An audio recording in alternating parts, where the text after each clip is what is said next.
Good morning, students, and welcome you all to our chemistry class. Can you remember what we have studied in our last class? Yes, definition of chemistry. Chemistry is a branch of science concerned with the substances in which matter is composed, the investigation of their properties and reactions, and the use of such reactions to form new substances. Did you all study the definition? Very good. You all understood the definition of chemistry? Yes? Then the applications of chemistry, that is in our daily life, in every day we are using chemistry. Did you understand? Did you all read what I have asked you to read? Did you learn the definition of chemistry? Yeah, very good.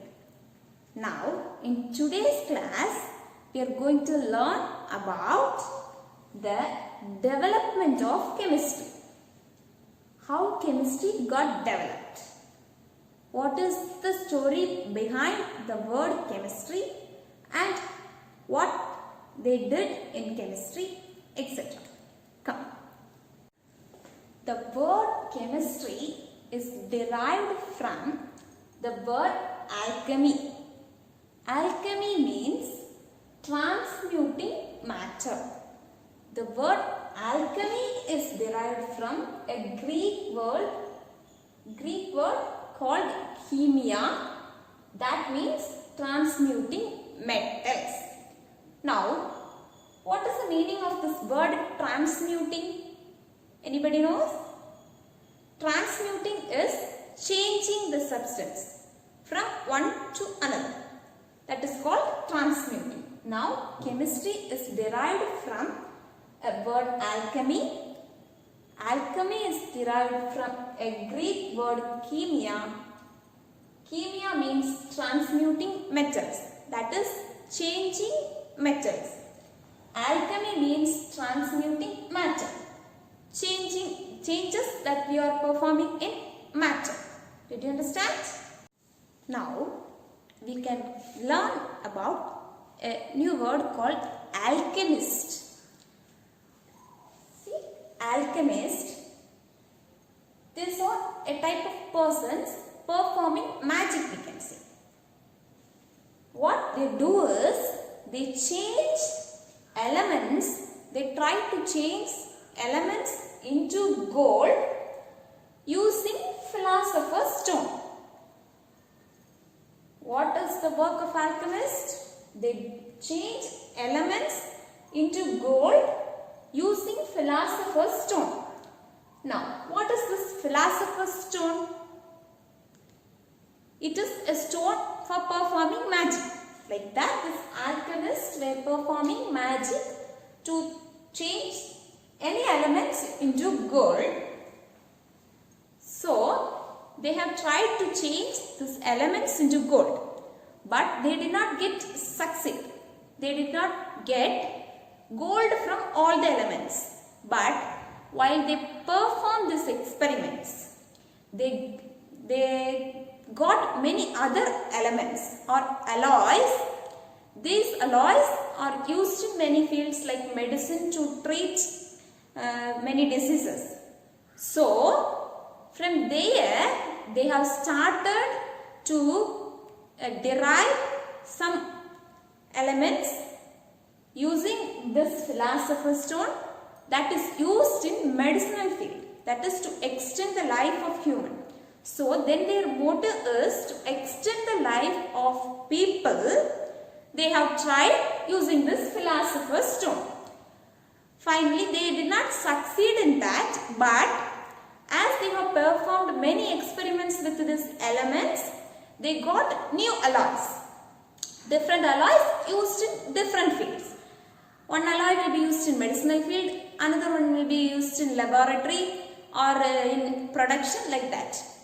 So, like that, they perform experiments, alchemists performed experiments and they have recorded their result and they have named some secret codes for their new metals or elements formed. If they find an alloy, they give a name for that, a secret code for that. Now we are using that codes as a symbol of that element. Now consider iron, we are using Fe, right? Fe as the symbol. These are all given by the alchemists as secret code for their new findings. Did you understand? So, from this word alchemist, the word chemist is derived, and in later to this chemist we have added a suffix "y" in order to get as chemistry. Did you understand? Alchemists performed some magics on elements using philosopher's stone. Actually, their aim is to convert the elements into gold. But they did not succeed in that. But while they performed experiments, they got many other alloys, new elements like that. They find that newly formed alloys are very much useful in some fields. Then they have named that elements or alloys as using some secret codes. And now the word chemistry is derived from this alchemist, as they have performed experiments and given some new alloys and the symbols for new alloys. This word chemistry is derived from this alchemist. From there we have to take this chemist. Then in later days we have added a suffix called "ry" and became chemistry. Did you understand? Aristotle. Anybody have heard this word Aristotle? He is the scientist who gave first hypothesis to chemistry. What he said is the basic elements of our nature. That is, the basic elements: air, fire, earth and water. These are the basic elements from which all the other things can be derived by combining these elements. Air, fire, earth and water can be combined to form other things. That is, all the elements, all the things around us is the combination of air, fire, earth and water. Next, one more person, Jabir ibn Hayyan, is an Persian or Arab scientist. What he has said is, in 9th century, he has explained some experimental and systematic methods in chemistry. When in 9th century, this Jabir ibn Hayyan has introduced some systematic and experimental methods. So he is called as father of early chemistry. Next, a person called Robert Boyle, he has explained some more advantages, applications of chemistry in our daily life in 17th century. Only from there, the chemistry has started its growth in a fast manner.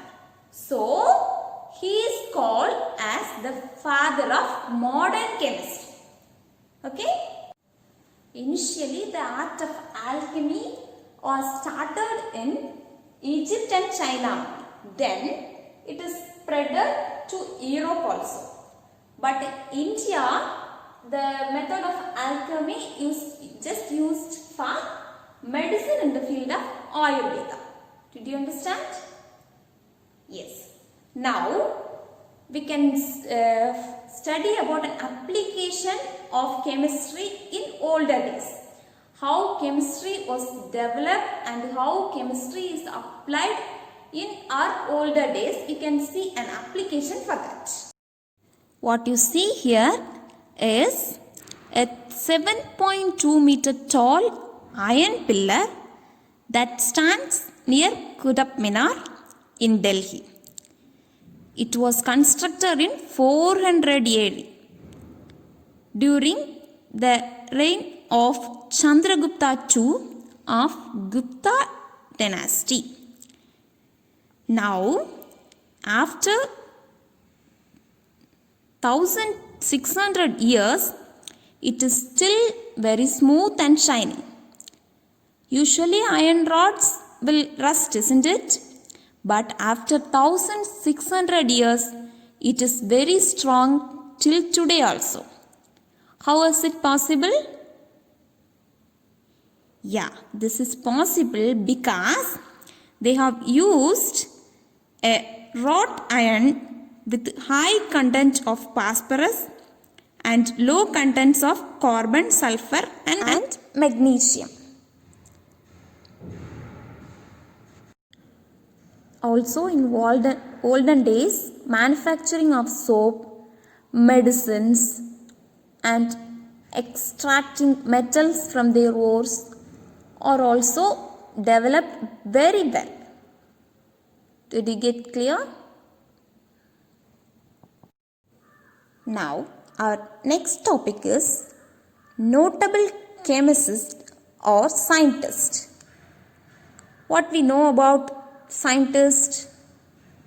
Yes, a person involved or engaged in chemical research or experiment are called scientist or chemist.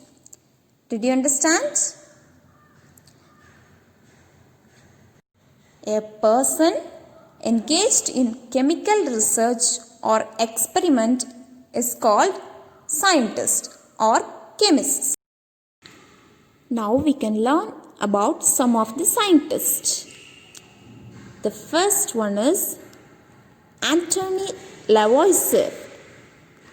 What he has done for chemistry is development of metric system, law of conservation of mass and chemical nomenclature. These are the works done by Anthony Lavoisier. Next scientist is another scientist called John Dalton. He has done modern atomic theory, law of multiple proportions and also the law of partial pressure. Now we have some more scientists. We can have the names and what they have done in a tabular form. Listen it carefully.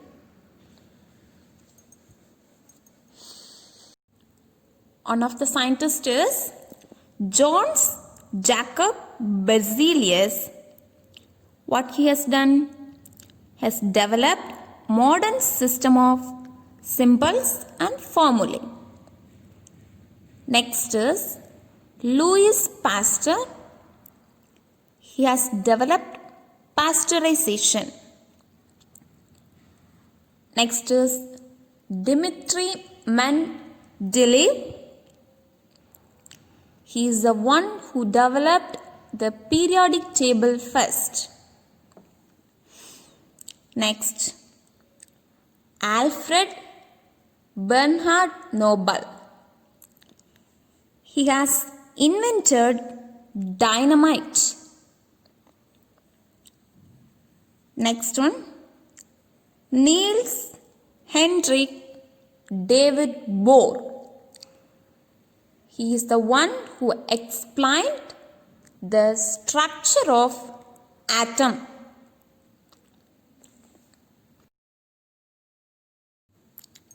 Next scientist is Mary Sklodowska-Curie. He has explained radioactivity. Next is Ernest Rutherford. He discovered the atomic nucleus. Next is Henry John Jeffries Moseley. He has explained about the atomic number and Moseley's law. Next one is Prafulla Chandra Ray. He has set up the chemical factory. About next is atomic number for Gobind Moseley's law. He has explained how nucleotides in nucleic acids control the synthesis of protein. Next is Chintamani Nagsya Ramachandra Rao. What he has done is he has explained solid state and structural chemistry. I hope you all understood, and I request you to read today's portion from the development of chemistry to notable chemist or scientist. Okay, students.